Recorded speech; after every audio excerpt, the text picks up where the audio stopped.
Here's a philosophical question for you guys. What, if anything, is the difference between reselling and scalping?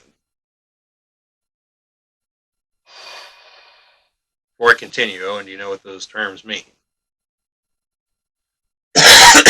Obviously, I assume you know what reselling means, but like, Yeah, and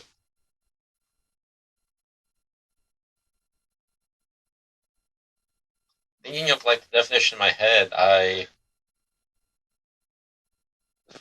don't really know.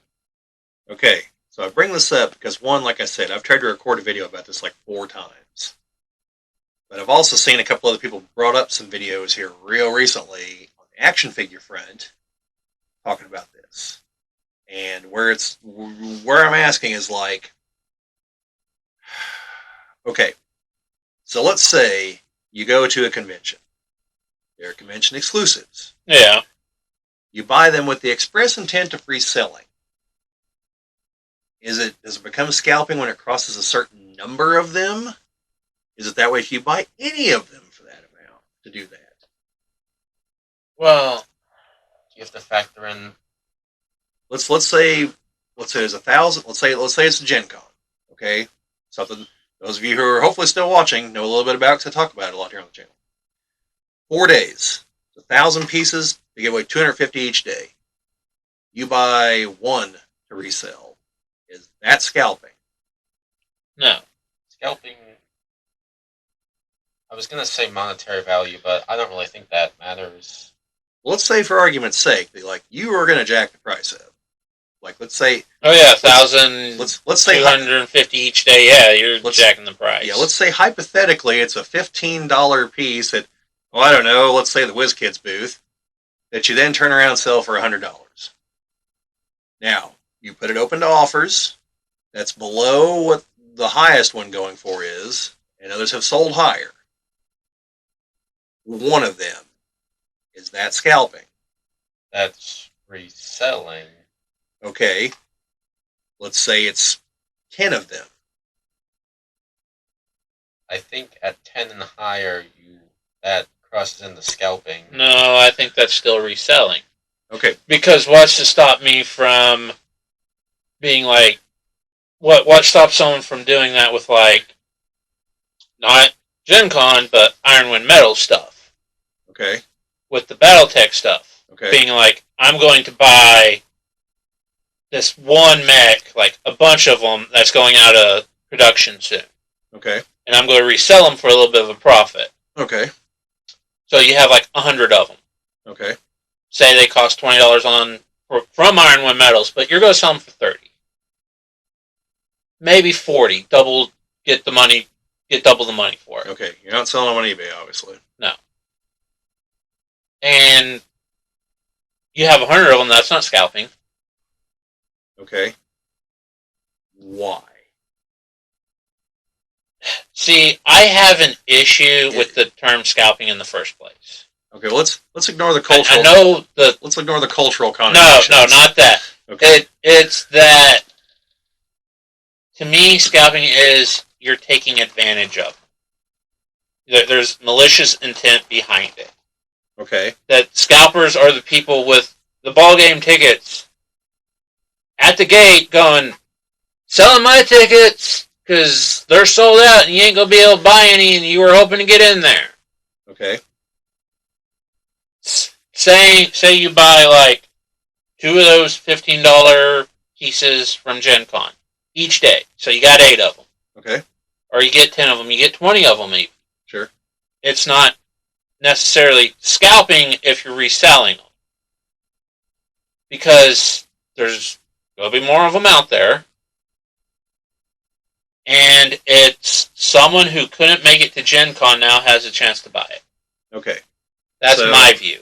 So, a comment and a question. Yes. The comment, because I see people talk about this a lot online. And to be clear, there is just massive brazen ignorance in this topic, where people throw in the term scalper like it's going out of style. Okay? They accuse people that, like, go into Walmart and buy a Lego set that is mass-produced in the hundreds of thousands, if not millions, with the intent to sell it later of scalping. No, that's reselling. Yeah, that's very much reselling. That's my point. Some of these people just don't know what the hell they're talking about. Like they're just it's brazen ignorance, or I personally believe a lot of it's envy because they realize I should have done that and they didn't. But let's put that aside. Those people do not at all buy the whole like, oh, now someone else can get it, because they're like, yeah, they can at a jacked up price, and it's like, to me, it's like, yeah, but they had a 0% chance before this.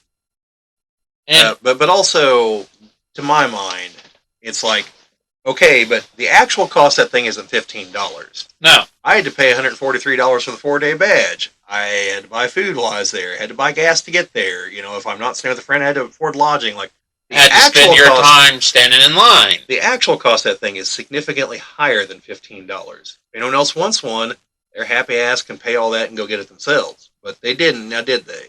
Yeah. So, but the other point is, what Owen said, do you agree? Like, Owen says 10. In conception, do you agree that there is a number? It's just not 10. No. Okay? I don't think there's a number. Even if you somehow get all 1,000 of them. Like, let's ignore how you'd have to do that for a moment. It depends on why you're getting it. To resell them for a higher price. Well, are you going to sell them all for 100, or as you start selling them off, are you going to keep jacking the price up? Doesn't matter. Because it's at the point where you start jacking the price up as you have fewer and fewer on the market that you become a scalper. Yeah, I think if you buy them all, that's in scalper territory, because you now control the entire quantity. I feel like as you control more and more of the supply, Yeah.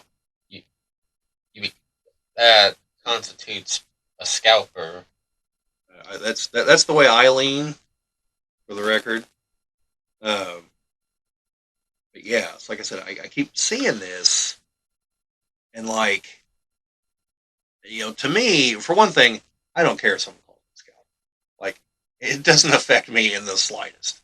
So, you know, I'm very plain about my practices at Gen Con in our videos. I am very blunt in that I will be buying things to resell for money, for a profit. I did that this year. You know, I sold things for very high rates compared to what I paid for them. I'm still selling those things right now. You know, sold all the D&D things in like 2 days, by the way. Wow. Yeah, like, and What D&D things?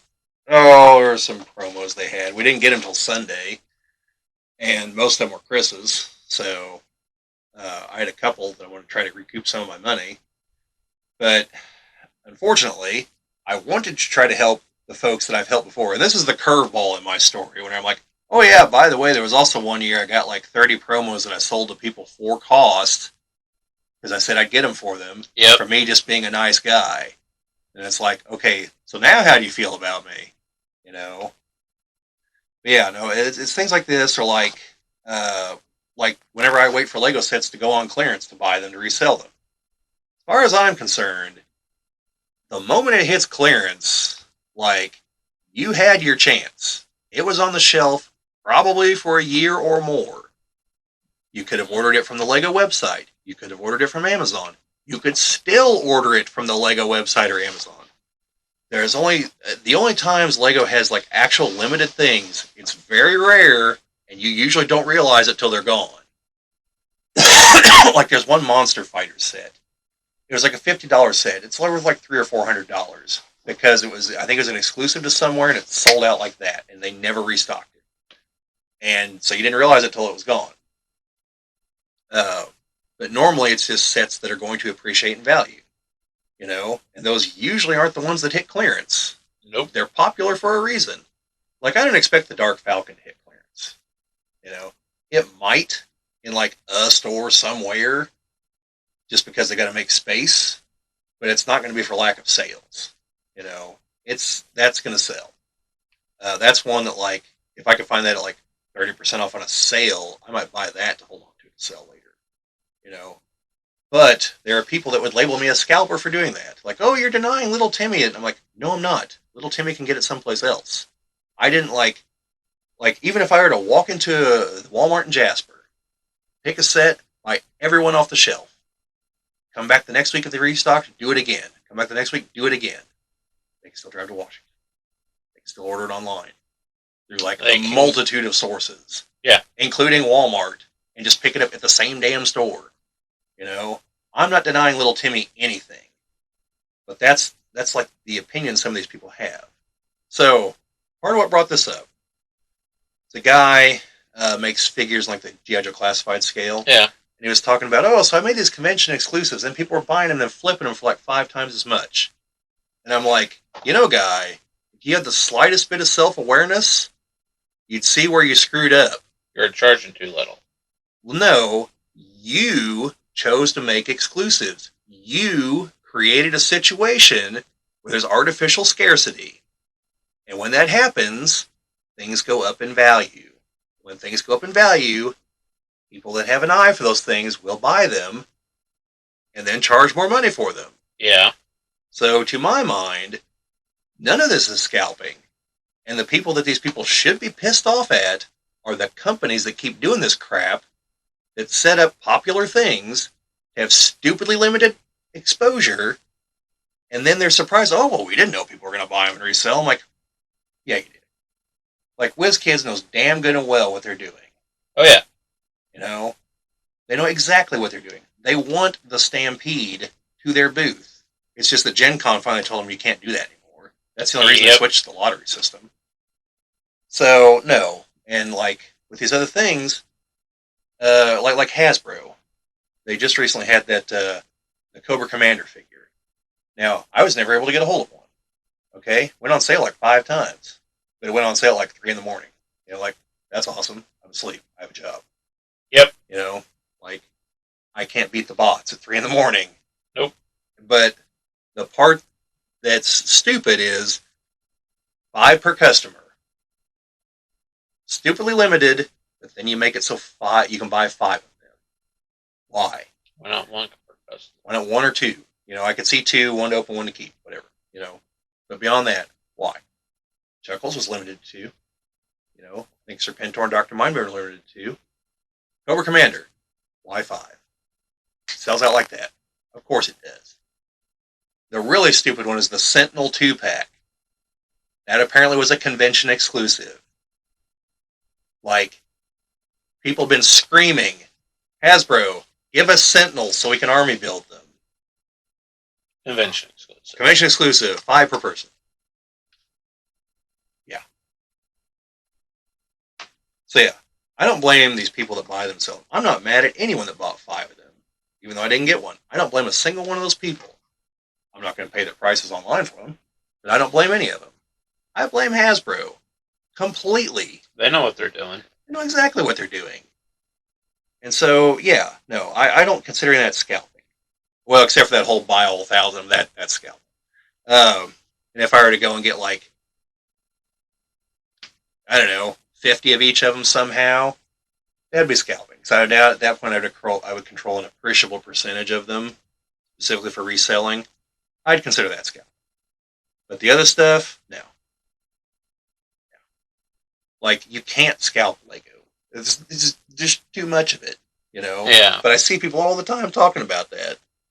And it's just because they were like with the Captain Rex figure, that I told you about that whole deal. Came in a $650 Venator set, and they were within the instruction booklet, it said it was exclusive. It never advertised it being exclusive anywhere. And then a month ago, they released a $13 set with the same figure.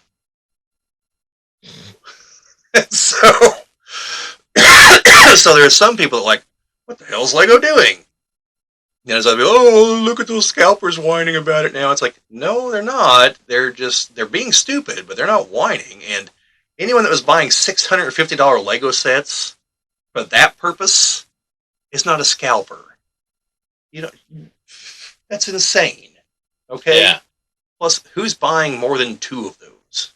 If you've got that kind of money to sink into it, you've got enough money to hang on to them till they're worth more, which they will be. Oh, yeah. Because it's a Star Wars set, and it's big, and it will eventually be out of stock. So, yeah. It was just so stupid. Like, oh, the Lego scalpers. And I'm like, there cannot be a Lego scalper. The only possible things you could do are like the promos that they give away if you order like right up front, which they've also broken precedent and re-released one of them. The Mimic box. They brought it back in stock if you buy the D&D set again. And I happened to buy mine right in between the window of when the Mimic box was available. Oh, Yeah. Yeah. So, which I mean, I don't think they've ever brought one back into stock like that. So, I mean, there was that one time that Lego had, in one of their minifigure series, a one, like, only, like, in that, like, where they only had 1,000 of this one minifigure. All the others were, like, normal chance, but there was this super rare one that there was the only... Mr. Cold. Yeah. But yeah, it's just, you can't. I mean, even if we're talking like back when they used to make like, there were some sets they made that you had to like fly on a certain airline to get. Like even those, like you've got to fly on the damn airline to get it. Like you're not going to get that money back selling that set. no, you're not. You know, you're not going to get like if you fly to Billund and go on the tour and buy the sets there that are exclusive for that, unless you can buy like a suitcase full of them, which I'm pretty sure you can't.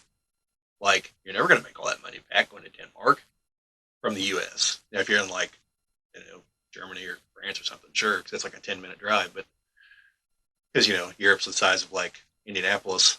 Yep.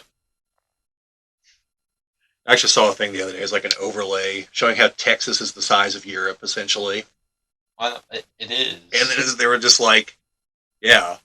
They're like, then Australia's like, Texas, you think you're big. And Canada's like, Australia, you think you're big. Then Russia's like, come on, guys, 13 time zones here. Like, takes 5 days to drive across me.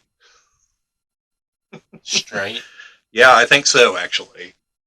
Because it's like the one thing I saw one time, like, I'm in Europe. I drove 6 hours and went through 10 countries. And one guy's like, I'm in Canada. I drove for 6 hours and I'm still in Manitoba. I mean, if you go north to south, it takes you more than 6 hours to drive the length of our state. I know. And we're not even a super big state. Nope. But, yeah, so I was just curious what you guys thought about that, because I kept trying to do the video, and I just get to my ranting and raving, like, you people are just stupid. And, well, that's not conducive. Like, that'll get some clicks, but I don't want to go down that road. I don't want us to be the rage channel. That's why I'm even hesitant to keep talking about the Acolyte, because at this point, it's just like talking about other people's stupidity. But The dead horse is gone. The horse is decomposed. Like, it's a pile of dust somewhere. The last one's being chewed on by some dog on a farm. Yeah, pretty much. We're long past the glue factory. All right. You guys got anything miscellaneous you want to throw out there? Nope. All right. We have probably rambled long enough then. Thank you for watching. This has been a Geek Cabal video, Echoes of a Whisper. This has been a clip from one of our podcasts. The link to the actual podcast this is from is in the description of the video if you want to see the entire thing, which we obviously encourage you to do. But otherwise, if you enjoyed what you saw, a thumbs up is always appreciated. Subscriptions and all the rest is definitely appreciated. Comments, as always. But just in general, thank you for watching. Hope you liked it. And check out the other videos we have here on the channel. See you later.